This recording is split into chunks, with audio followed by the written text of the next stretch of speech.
Hello, kumusta po sa ating lahat mga manok? Panibagong araw, panibagong video na naman natin ipakita sa inyo. Sa video ito, mag-unbox tayo ng parcel. Ito ay stabilizer. Tingnan natin kung anong klaseng stabilizer ito mga manok. Kasi binigay ito ng ating kapatid. So buksan natin, mag-unbox tayo.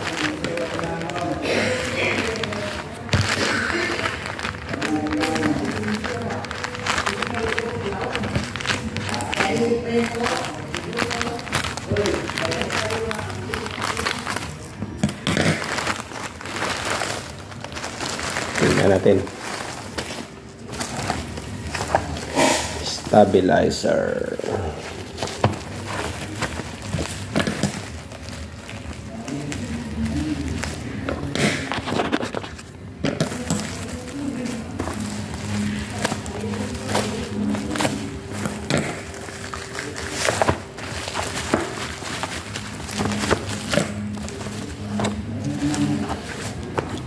Buksan natin mga manok.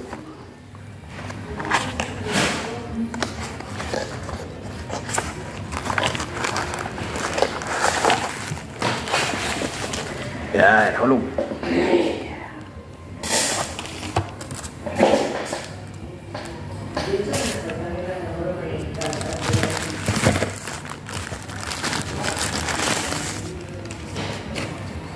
Ito na ang stabilizer.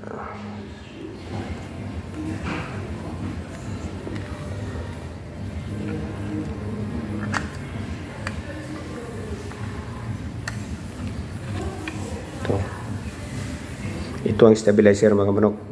Subukan natin gamitin ito. Kung paano ba ito gagamitin. May ano pa dito. Parang ito switch nya. Kasi magamit natin ito kasi para yung video natin hindi ka masyadong mag-alog-alog. Maka-control ito sa mga vibrate ng pag nag-video tayo. Ito mga manok, may ano niya pang ano sa cellphone, parang charger. Ito, tingnan natin kung ano ito. Ito mga manok, ang stabilizer.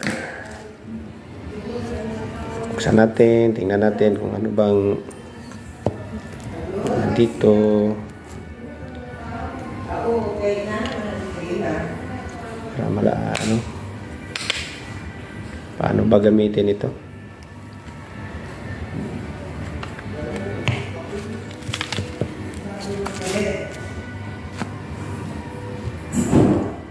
Parang may stand.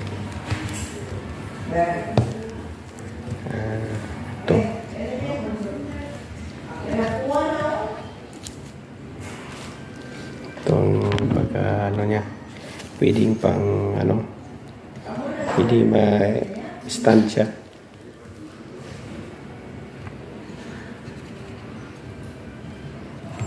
Adjust siya mga kamanok para hindi siya mano.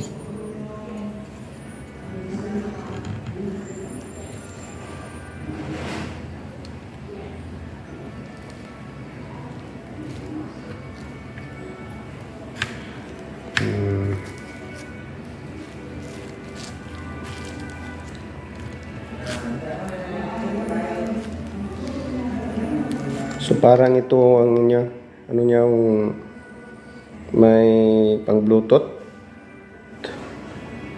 Ay, dito para pang Bluetooth siguro to. Magamit ito para pang Bluetooth sa cellphone. Dito nakalagay. Diyan. Pwede natin kunin dito na ganyan.